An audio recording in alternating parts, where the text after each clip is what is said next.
Bonjour à tous et à toutes, j'espère que vous allez bien en ces temps difficiles. Personnellement, ça va plutôt bien et j'avais envie de prendre le temps de faire quelques vidéos sur un autre jeu que StarCraft 2 ou qu'un RTS et de vous parler un petit peu plus de l'un des jeux qui me passionne énormément, surtout en ce moment, et c'est donc Heroes of Might and Magic 3 dont je vais vous parler. Alors avant d'enchaîner sur la vidéo en question que j'aimerais vous présenter, je vais vous parler un petit peu plus de ce que je compte faire de manière générale sur cette chaîne YouTube, et ça sera très simple, faire des vidéos sur le contenu qu'il me plaît. Ce sera plus exclusivement des builders dans StarCraft 2, ce sera plus exclusivement des RTS, ce sera de tout. Voilà. Je m'étais déjà un petit peu dit ça quand j'avais commencé ma chaîne YouTube, mais je m'étais assez vite rendu compte que j'arrivais pas à faire d'autres vidéos que StarCraft 2 à l'époque parce que c'est vraiment ce qui me plaisait le plus. Sauf que maintenant c'est terminé, cette époque est un peu révolue pour moi et j'aimerais un petit peu m'ouvrir à d'autres choses, à d'autres formes de jeux et à d'autres gameplays, à d'autres histoires et potentiellement à notre public.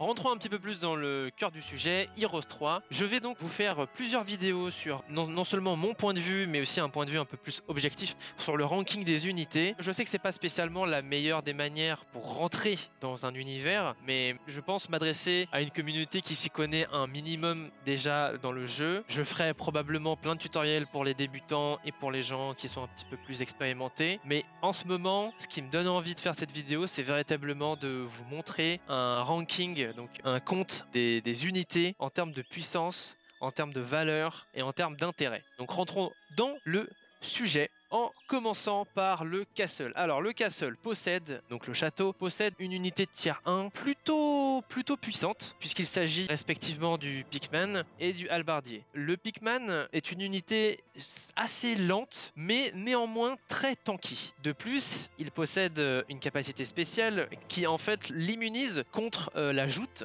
que produit le cavalier ou autre unité de charge. Et c'est donc très important à mentionner parce que c'est vraiment une unité qui est capable de tanker énormément de points de dégâts vis-à-vis de son tiers, puisque donc là nous sommes en train de faire une vidéo sur le classement des tiers 1, des créatures de tiers 1, et c'est très important de mentionner son nombre de points de vie, très affolant comparé aux autres. C'est pour ça que je vais le positionner en B. Pourquoi en B? Eh bien simplement parce que au niveau de son prix par rapport à la qualité de l'unité en question, on peut pas la mettre plus haut, mais on peut pas non plus la mettre plus bas. C'est une unité, on va dire, elle est vraiment bonne, mais pas plus. Elle est pas très mobile, voire vraiment lente, et elle offre pas un pool de dégâts impressionnant par rapport à son tiers, mais néanmoins, elle permet véritablement de temporiser beaucoup de situations et de tanker beaucoup de points de vie, et c'est pour ça que son homologue sera placé en rank A, car le léger détail qui fait la différence, c'est le plus 1 de speed. Alors il y a d'autres éléments qui changent dans l'amélioration, je vous le concède, mais il faut vraiment vous dire que la vitesse dans Heroes of Might and Magic est vraiment un élément très important parce qu'il va non seulement déterminer le nombre de points de déplacement que vous avez, donc le nombre de cases sur lesquelles vous pouvez vous déplacer dans le jeu, mais en plus de ça, déterminera aussi le moment où l'unité va pouvoir jouer. Donc son initiative. Et ça c'est très important à prendre en compte. Et c'est pour ça que le Halbardier, qui est donc l'amélioration du Pickman, est beaucoup plus intéressant en termes d'unité, puisqu'elle est plus mobile, tout en conservant le tanking, donc la capacité à prendre des coups pour un tier 1, et il me semble augmente en plus quelque peu ses dégâts. Donc c'est vraiment une unité très importante de début de jeu qui apporte énormément de choses. Passons maintenant au rempart, donc à la ville des remparts, avec les tiers 1 des unités. J'ai nommé le Centaure et le Capitaine Centaure.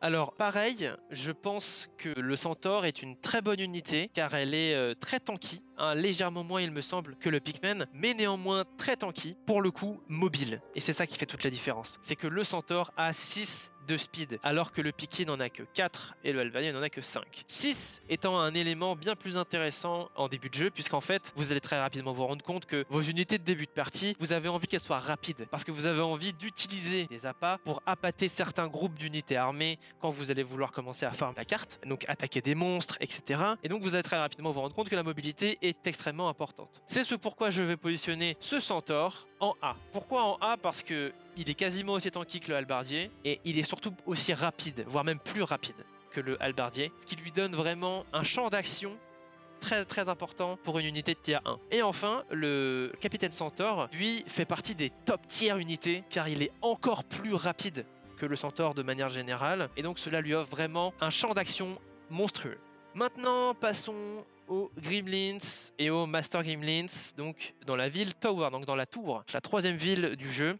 Alors je vais pas vous mentir, il va y avoir une assez grosse dissension entre la valeur de ces deux unités, qui pourtant par défaut sont visuellement très rapprochées, mais qui dans les faits sont totalement à l'opposé l'une de l'autre, puisqu'en fait le Gremlins est une unité de corps à corps, comme toutes celles qu'on vient de mentionner juste avant, mais néanmoins elle possède l'un des pools de points de vie, donc des nombres de points de vie maximales les plus faibles du jeu. Là où par exemple, je vais vous le citer plus tard, mais une Pixie n'aura que 3 points de vie et un paysan n'aura qu'un point de vie, le Gremlins en a 4. Le problème, c'est que cette unité coûte globalement plus cher que le reste que je viens de mentionner, donc la Pixie ou le paysan, et n'en est pour autant pas beaucoup plus utile. C'est une unité qui est très lente, elle a très peu de dégâts, très peu de points de vie. Pour moi, elle fait vraiment partie de la poubelle de ce tiers. Elle n'a absolument aucune utilité. C'est pour ça qu'en fait, la plupart des joueurs améliorent directement leur Gremlins en Master Gremlins pour sauter cette étape très ennuyante en fait, qui ne permet quasiment aucune action, aucun combat, sans grosse perte.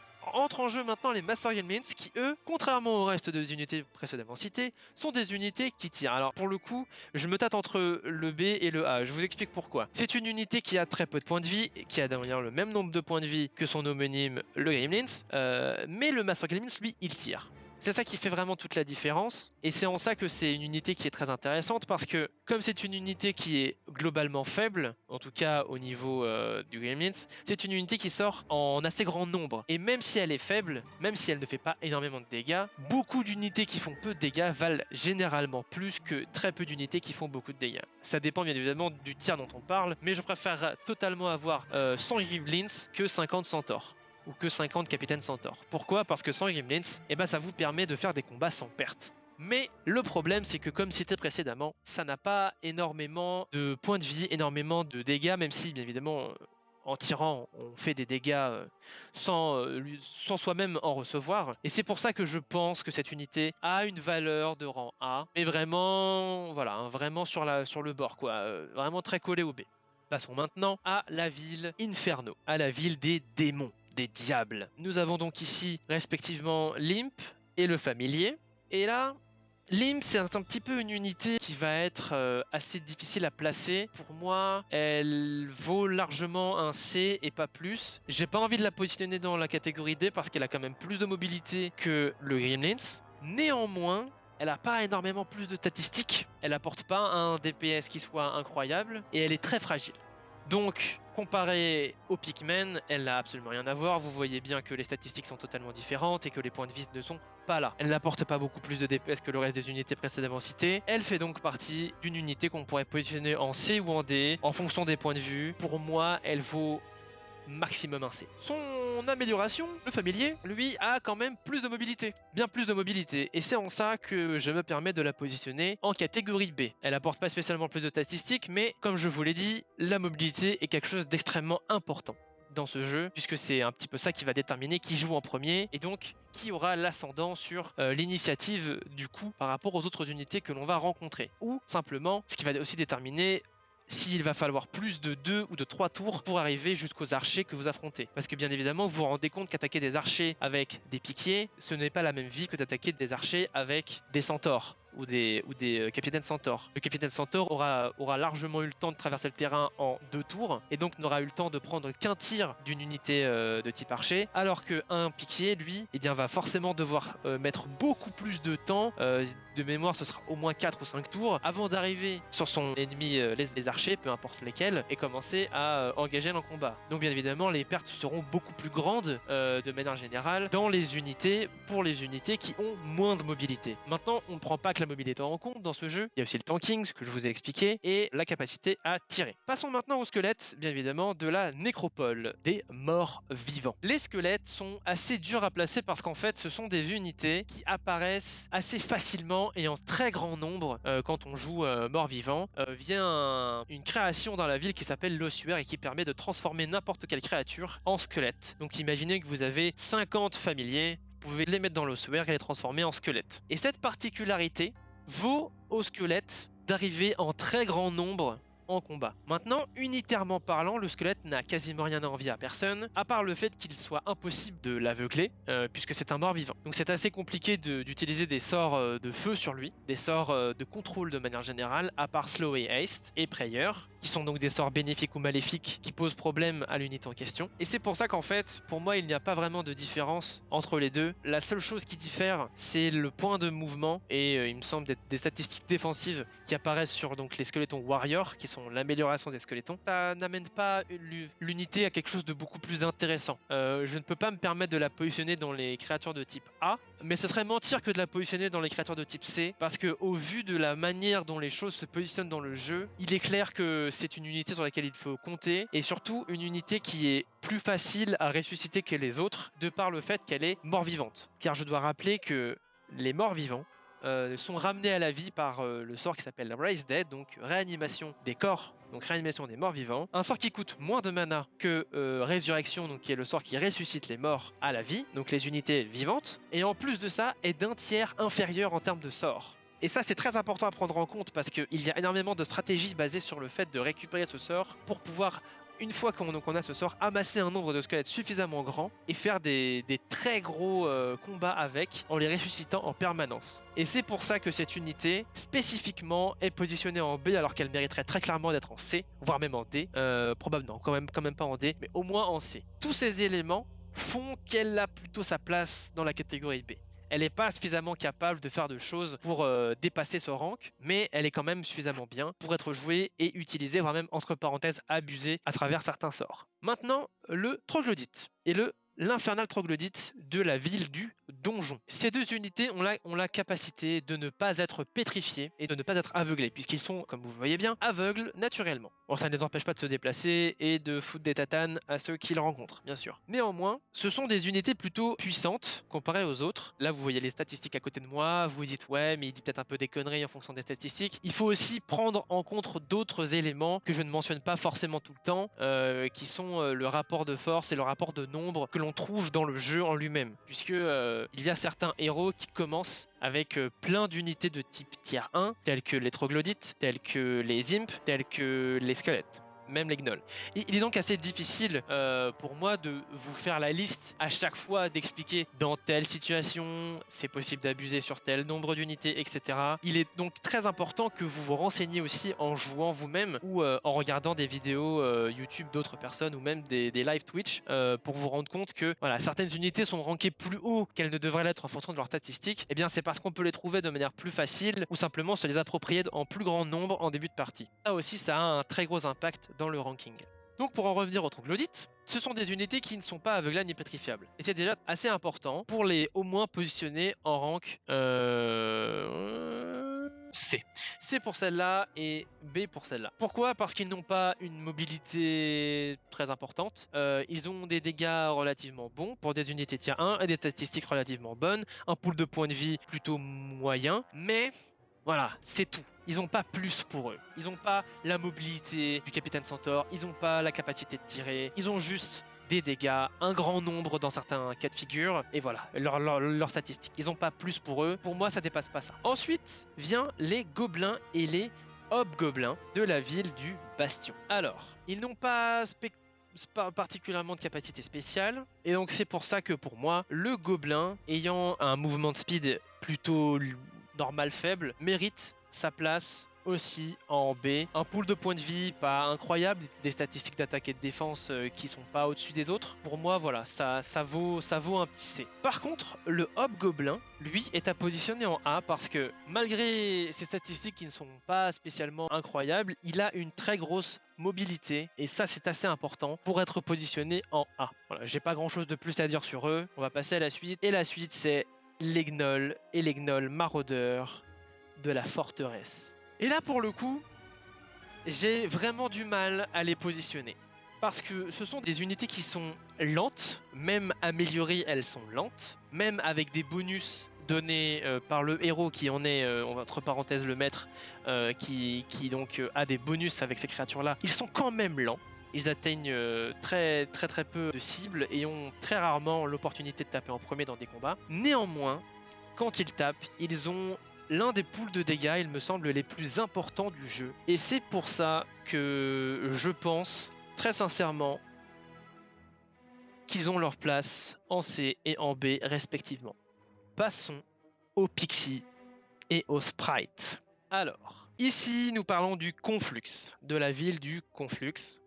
Et pour moi, la Sprite fait clairement partie, donc la Sprite étant ça, la Pixie étant ça, la Sprite fait clairement partie du S-ranking pour plusieurs raisons. J'expliquerai après pourquoi je positionne celle-là autre part.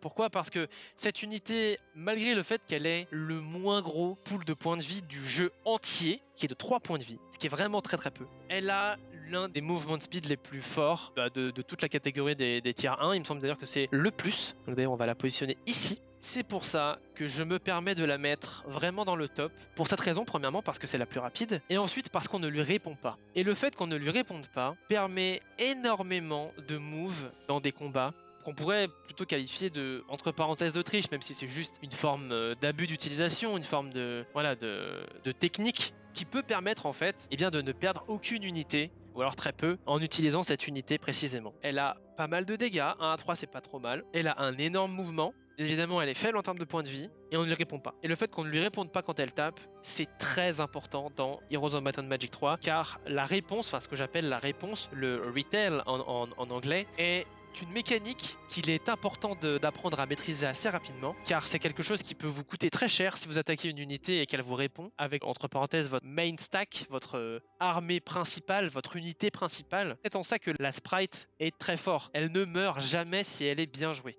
Ensuite, la Pixie. D'ailleurs, j'espère que j'ai pas inversé les noms. Si jamais j'ai inversé les noms, vous m'en voulez pas. Mais il me semble que c'est ça la Pixie et que c'est ça la Sprite. La Pixie, je la positionne en A. Pourquoi je la positionne en A? Tout simplement parce que elle n'a pas la même vitesse que sa sœur améliorée. Elle n'a pas non plus la capacité de ne pas avoir de réponse de la part de ses adversaires. Néanmoins, elle est rapide, suffisamment rapide pour outspeed, donc dépasser en termes de vitesse, à peu près toutes les unités que l'on peut rencontrer en début de partie, que ce soit du tiers 1 ou tiers 3. Et ça, c'est assez important à notifier parce que c'est quand même une unité qui vous permettra de faire plein de choses. Par exemple, ce qu'on appelle de bait.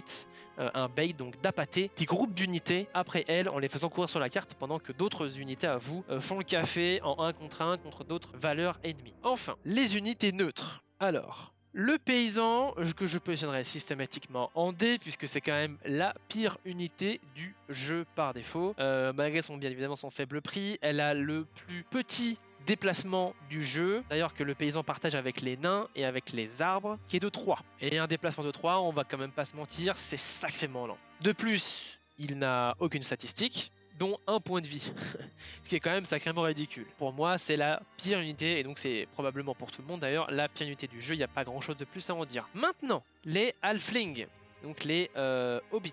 Les hobbits, je les positionnerai en A, parce que ce sont des lanceurs, et qu'ils ont suffisamment de dégâts et de vitesse de déplacement pour être crédibles en combat. Et là vous allez vous dire, mais Cyril, on est quand même sur l'expansion Horn of the Abyss, t'as pas oublié les Océanides, la ville Cove? Eh bien, je suis désolé, mais en fait, je n'ai pas réussi à les implémenter dans Heroes of Might and Magic tier list, mais si vous voulez une réponse, eh bien je peux totalement vous répondre. Les Océanides, je les positionnerai en A, et la version en dessous, je les positionnerai en B. Pourquoi? Parce qu'ils ont énormément d'attaques. C'est l'une des unités qui a le meilleur statistique d'attaque, avec beaucoup de mobilité, insensible au sort d'eau, offensif, cône de glace en français, et cercle de glace. Voilà, c'est pour ça que je pense qu'elles ont respectivement leur place en A et en B. Elles font partie des top tier units, mais pas assez pour être dans le top, quoi. Vraiment dans le S. Pour moi, le S, c'est vraiment réservé aux unités qui sont exceptionnellement puissantes, ou en tout cas exceptionnellement compétentes dans leur domaine de compétences, qui est à dire généralement soit la charge, soit l'assassinat sans pouvoir répondre.